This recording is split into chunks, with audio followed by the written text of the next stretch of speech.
사랑하는 성도 여러분, 한 주간 주 안에서 평안한 삶을 누리셨습니까? 이 거룩한 주일인데 주일 예배로부터 시작된 이 한 주간도 하나님의 평강과 은혜가 여러분의 삶 가운데 충만히 임하시기를 주의 이름으로 축원드립니다. 우리 서로 시선을 옆으로 돌려서 반갑게 서로 인사를 좀 나누기를 원합니다. 반갑습니다. 한 주간 하나님의 사랑 안에서 승리의 삶을 사십시오. 설교 전에 한 가지 광고 말씀을 전해드립니다. 담임 목사님께서 한국에 출타 중이신데 이번 주 토요일에 돌아오십니다. 일정을 잘 마치시고 돌아오실 수 있도록 계속해서 중보기도 부탁드립니다. 또 아울러서 많은 성도님들께서 코로나에 감염되셨다는 그 소식을 듣게 됩니다. 감염되신 분들, 또 여러 모양으로 육신에 연약한 우리 성도님들 계신데 하나님의 치유와 회복이 나타날 수 있도록 계속해서 중보해 주시면 감사하겠습니다. 이 시간 하나님 말씀에 귀를 기울이도록 하겠습니다. 오늘 말씀은 고립의 축복이라는 주제를 가지고 여러분과 말씀을 나누고자 합니다. 여러분, 코로나가 아직도 기승을 부리고 있습니다. 제가 한 주 전에 2차 감염이 돼서 고립을 당했습니다. 방에 갇혀서 주시는 밥을 잘 받아 먹으면서 눈칫밥을 먹으면서 그렇게 보냈습니다. 많이 기도해 주셔서 감사합니다. 이 세계적으로 대유행하는 이 코로나에 많은 성도님들이, 또 많은 분들이 경험하는 그 고통 중에서 가장 크게 와닿았고 고통스러워하는 것이 있다면 무엇이냐면 고립감입니다. 고립감. 코로나가 시작하자마자 여러분 어떻게 했습니까? 마켓도 못 갔습니다. 집에 갇혀 있었어야 했다는 것입니다. 이 고립감은 지금도 많은 분들에게 영향을 끼치고 있어서 우울증과 같은 그런 증세로 드러나고 있다는 것입니다. 한국의 보건복지부가 실시한 국민건강 실태조사에 따르면 5명 중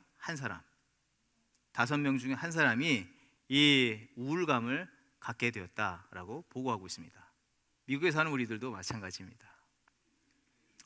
그래서 이 고립감으로 인한 우울 증세를 3가지로 표현하고 있는데요.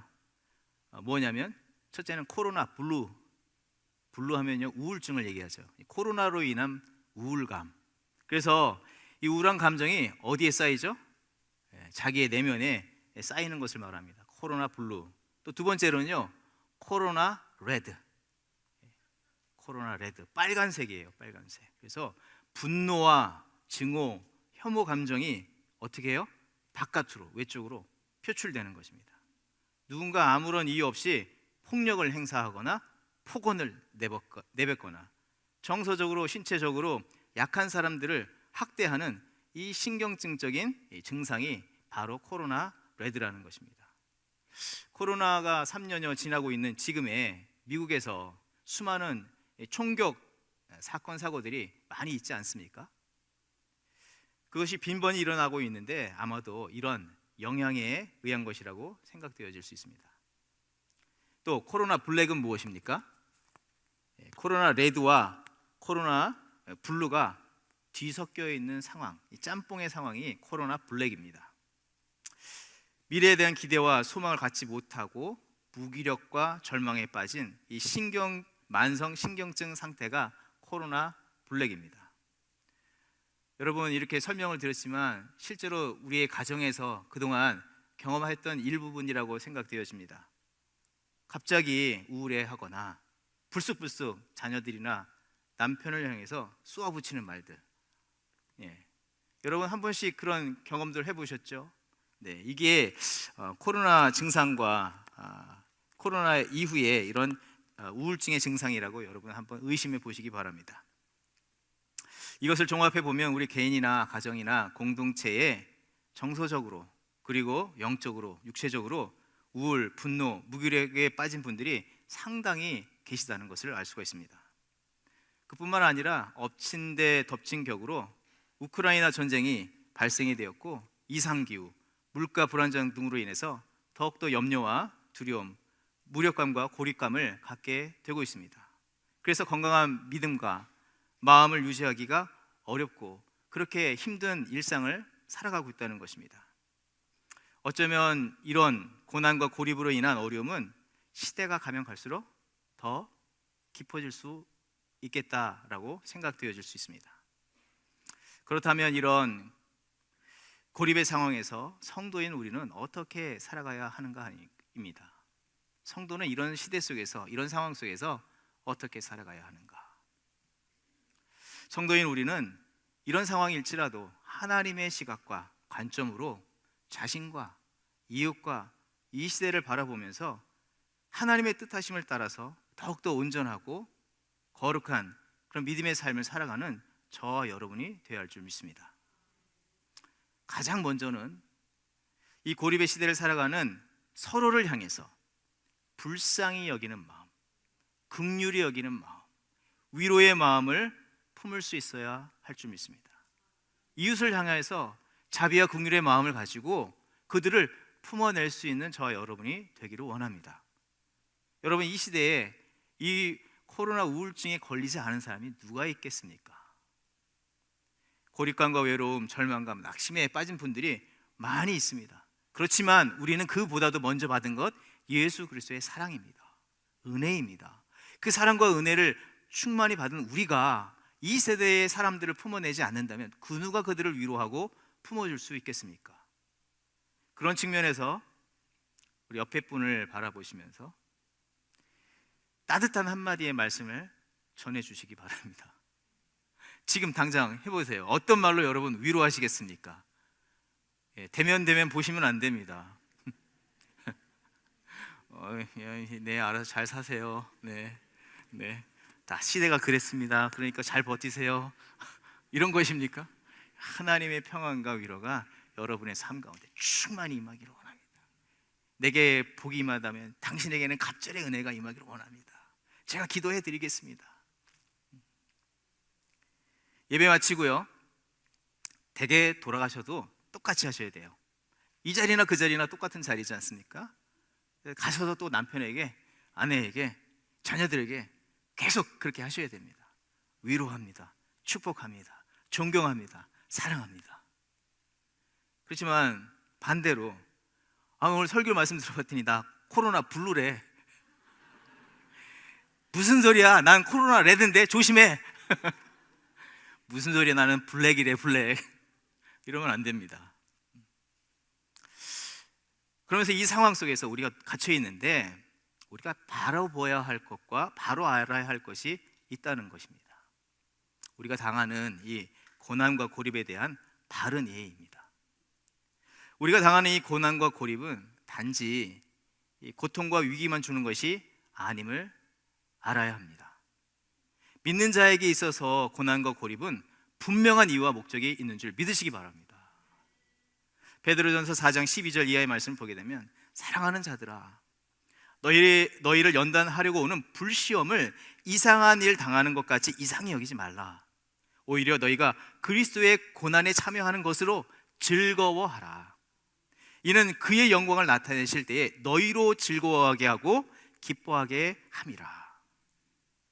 믿음의 백성들이 당하는 고난과 고립은 고통으로만 남지 않습니다.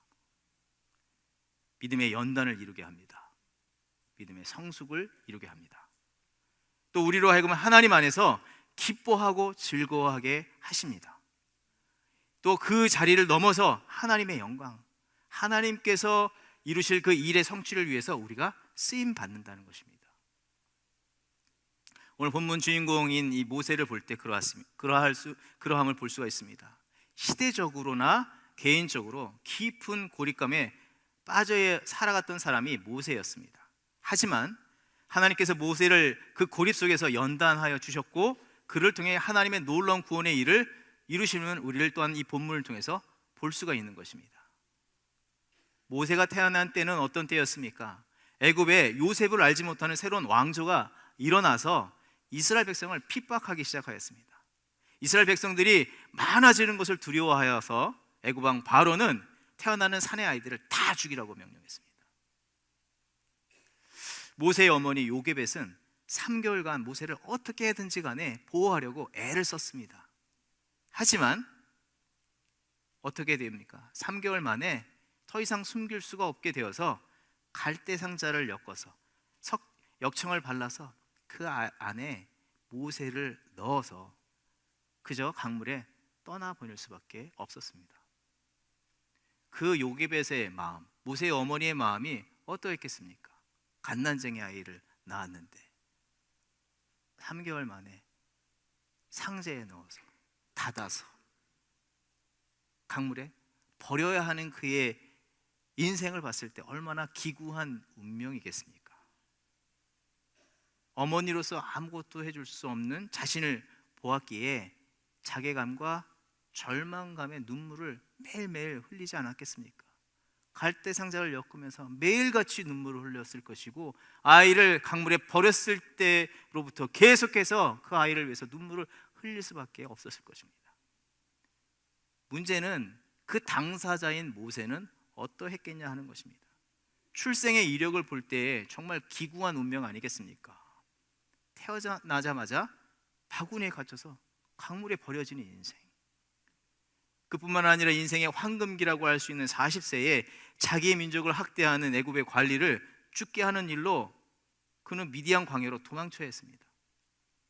또 그렇게 40년 동안 철저히 광야에서 혼자 고립되어 버린 삶을 살게 됩니다. 그리고 80세에 어떤 생각을 가졌겠습니까? 이제는 인생이 다 끝났구나, 내가 할 수 있는 것이 없구나, 아무것도 없구나, 나는 아무런 존재가 아니구나. 그러고 있을 때에 하나님께서 그에게 찾아와서 명령을 주시는 거예요. 애굽 왕 바로에게 가서 하나님의 뜻을 전하라, 이 백성을 내보내라, 하나님의 백성이고 하나님을 예배하는 민족으로 세울 것이다. 그리고 나서 결정적인 순간 그 모든 일들을 마치고 이제 출애굽하여서 홍해바다 앞에 섰을 때에 이제는 더 큰 문제가 발생이 됐습니다. 이제는 도무지 빠져나갈 수 없는 절망적인 상황에 갇혀버렸습니다. 모세 앞에는 무엇이 놓였습니까? 커다랗게 입을 벌려 삼킬 듯한 홍해바다가 파도가 치고 있었고, 뒤에는요 바로의 군병이 칼과 창을 들고 번쩍이면서 마병을 이끌고 추격해 오는 것입니다. 그 말발굽이 가깝게 들려오는 순간 속에서 계속해서 마음에는 두려움이, 불안이, 절망감이 가득 차올랐을 것입니다. 절대적인 고립 상황에 빠져버린 것입니다.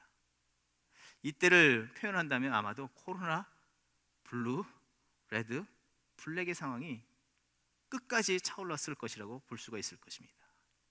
그런데 본문 10절과 11절의 말씀을 보게 되면 이스라엘 백성이 그때 한 말이 있습니다. 커다란 두려움에 사로잡힌 나머지 이렇게 말을 하는 것입니다. 애굽에 묘지가 없어서 우리를 이곳까지 지금 불러내서 죽게 하려 하느냐? 내가 애굽에서 안 나온다고 했지, 내가 왜 나온다고 얘기한 적이 없는데 왜 나를 끌고 나와서 이 자리에 세우느냐 하면서 모세를 향해서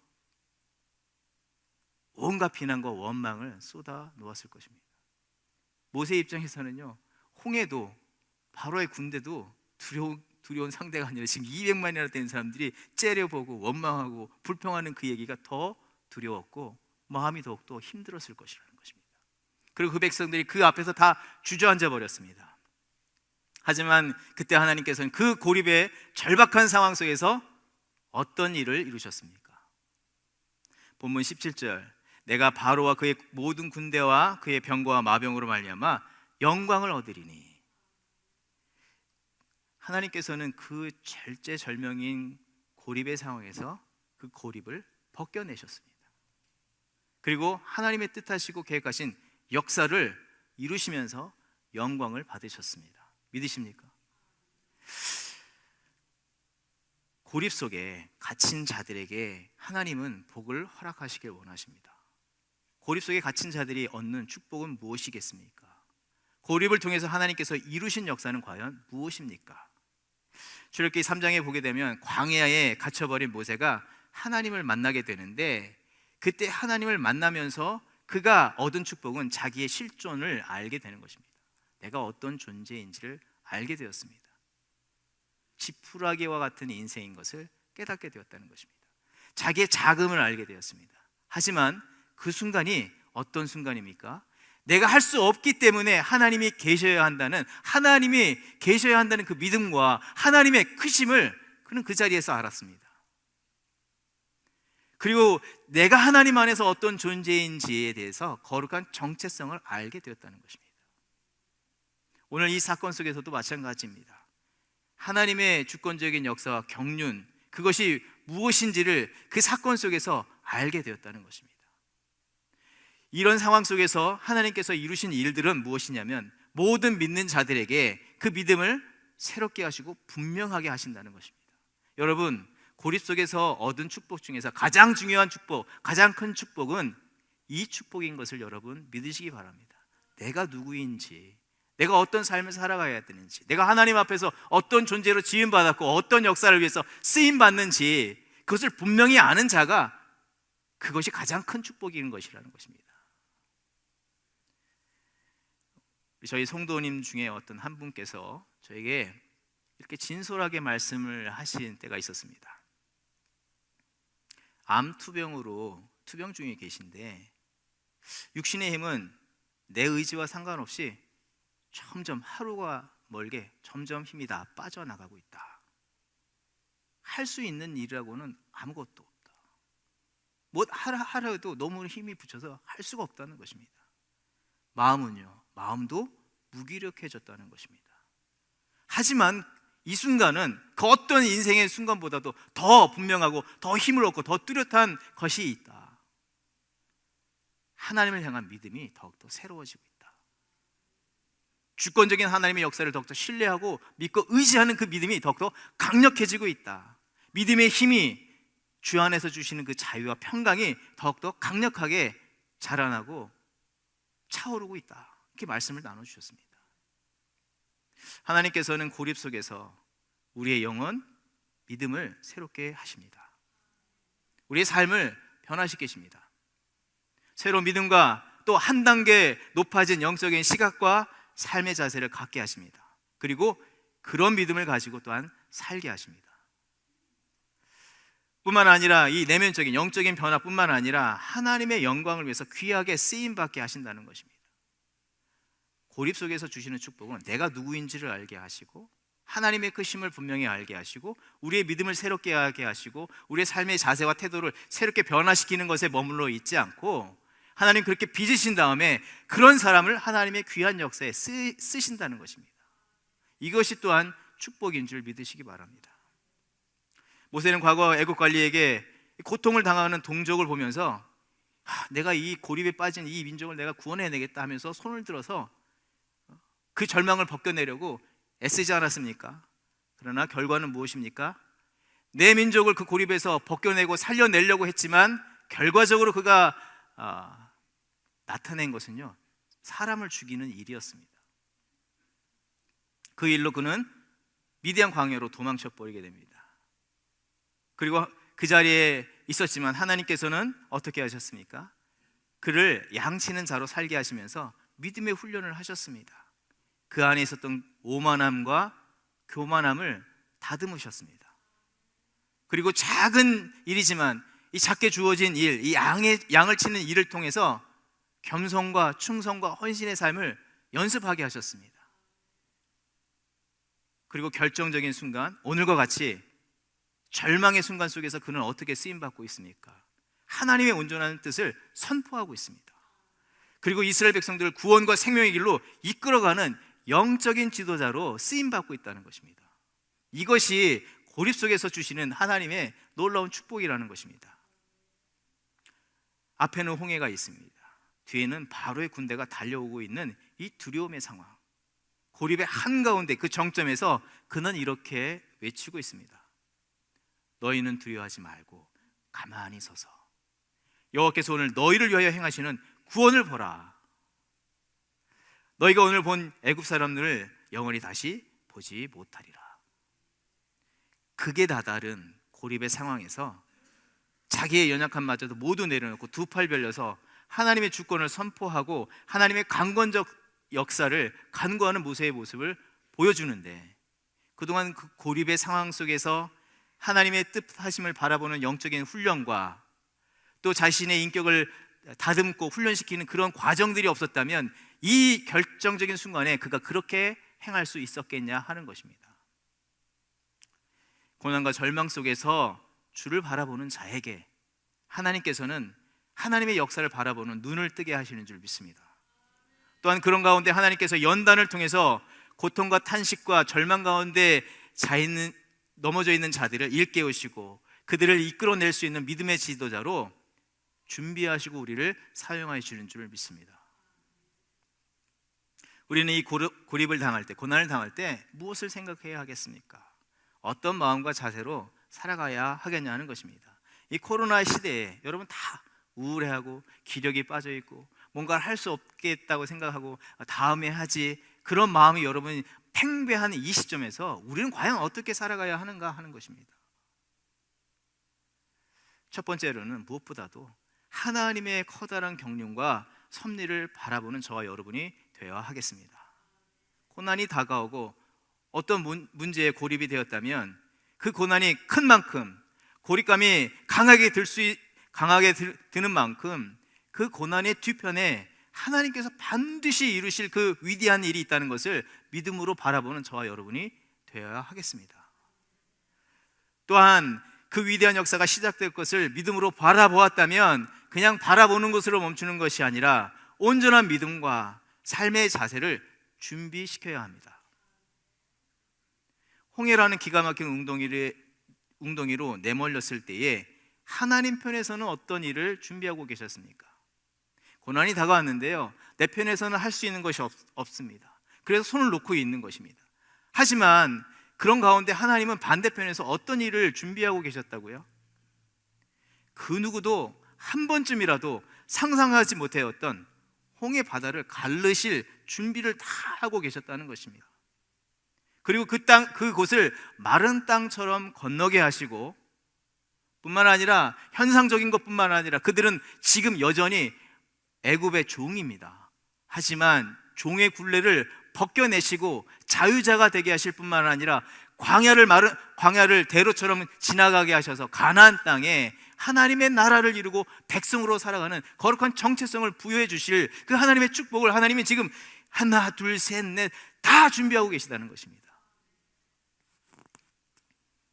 그리고 그때 하나님의 때가 됐을 때에 하나님은 그 역사를 반드시 이뤄내셨다는 것입니다.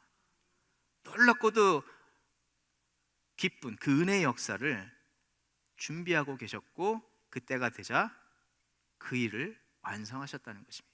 그리고 그 길로 주의 백성들을 급하게 몰아가셨다는 것입니다. 우리 가운데요, 다 말씀은 안 하시고 다 마스크 써서 말씀 안 하시고 있지만 건강의 문제, 물질의 문제, 자녀의 문제, 관계의 문제, 어느 것 하나 안 걸리신 분이 없으세요. 그 고립에 빠져 있는 분들이 계십니다. 그렇지만 그 고립에 빠진 분들이라면 이 하나님의 준비하시는 역사, 우리를 새롭게 하시는 그 역사를 믿음으로 붙잡는 저와 여러분이 되어야 할 줄 믿습니다.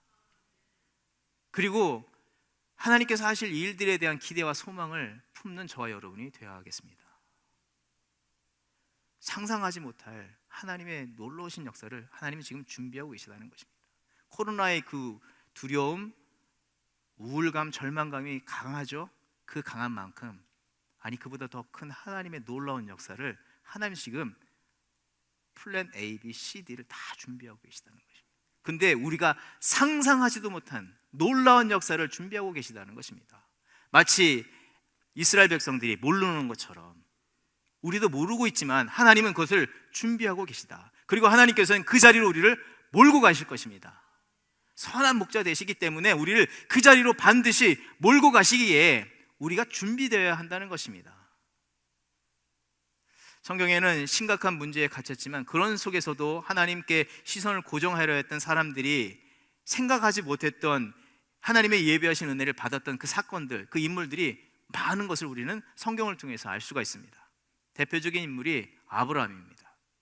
100세에 귀하게 얻은 아들, 근데 하나님께서 그 아들을 바치라고 명령하십니다. 그래서 모리아 산으로 그 아들을 데리고 가는데 산으로 올라가면 올라갈수록 어떤 상황을 맞이하게 됩니까? 걸음을 한 걸음 한 걸음 한 걸음 옮길 때마다 그 산에서 피할 수 있는 찬스는 없는 거예요. 계속 올라가면 올라갈수록 고립되는 거예요. 아, 저기로 가면 내 아들이 죽는데 어떻게 하지? 하지만 순종으로 가니까 계속 고립되는 거예요. 그렇게 올라가는 가운데 이제는 그 아들을 제단 앞에 세웠습니다. 피할 길이 없는 것입니다. 그 고통과 고립감이 극에 달했을 때 하나님은 어떻게 하셨다고요?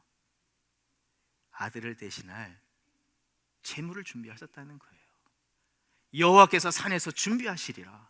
여호와 이레, 채우시는 하나님, 공급하시는 하나님, 놀라운 역사를 이루시는 그 하나님께서 그렇게 준비하고 계셨다.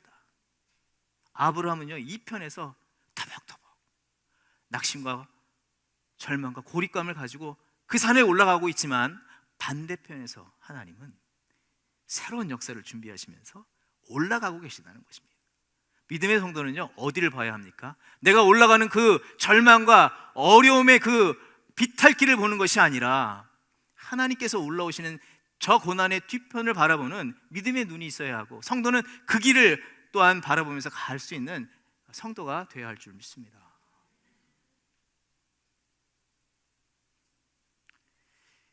그렇게 올라갔던 그 자리에서 하나님께서 그 아들을 다시 돌려주시고, 그렇게 믿음의 사람으로 그들을 세우시면서 후일에 그 믿음의 자손으로서 예수 그리스도를 오게 하시지 않았습니까? 그러니 고난을 심하게 경험할 때 또 믿음의 연단과 고난 가운데 들어갔다면 여러분, 두려움과 낙심과 절망에 몰두하지 않기를 원합니다. 도리어 그 자리에서는 우리가 어떻게 해야 되냐면 믿음의 안전벨트를 단단히 매셔야 합니다. 자, 옆에 분에게 이렇게 말씀해 볼까요? 믿음의 안전벨트를 단디 매십시오. 왜냐하면 여러분, 차가 올라갔으면 내려가야 될 거 아니에요. 내려가면 비탈길 내리막일 때 여러분 안전벨트 꽉 매고 내려가야 되지 않겠습니까? 하나님은 새로운 역사를 그렇게 몰아가실 것이라는 것입니다. 그렇게 축복을 여러분에게 부어주실 것이라는 것입니다. 그러니 믿음의 안전벨트를 단단히 매고 그 길을 달려가는 저와 여러분이 되어야 할 줄 믿습니다. 정신을 바짝 차리셔야 합니다. 여러분, 코로나 이 상황만 보시면 안 돼요. 코로나 이후에 하나님께서 어떤 일을 이루실지에 대해서 여러분 생각하시고 바라보시고 준비하셔야 됩니다. 그리고 순종으로 힘차게 그 길을 달려나가는 저와 여러분이 되어야 할 줄 믿습니다. 모세의 어머니 요게벳이 아마도 절망이 극에 달했을 때 그런 마음으로 하나님께 이 아들을 바치지 않았겠습니까? 고립 속에서 우리가 주의해야 할 것이 있습니다. 또 우리가 힘써야 할 것이 있습니다. 고립 속에서 주의해야 할 것은 성도로서 자기의 실수나 허물 때문에 당하는 고난과 고립이 되어서는 안 된다는 것입니다. 또 우리가 힘써야 할 것은 우울과 분노, 절망감을 드러내거나 그 자리에 주저앉아 있어서는 안 되는 줄 믿습니다. 옛 생활 방식으로 돌아가려고 해서도 안 됩니다.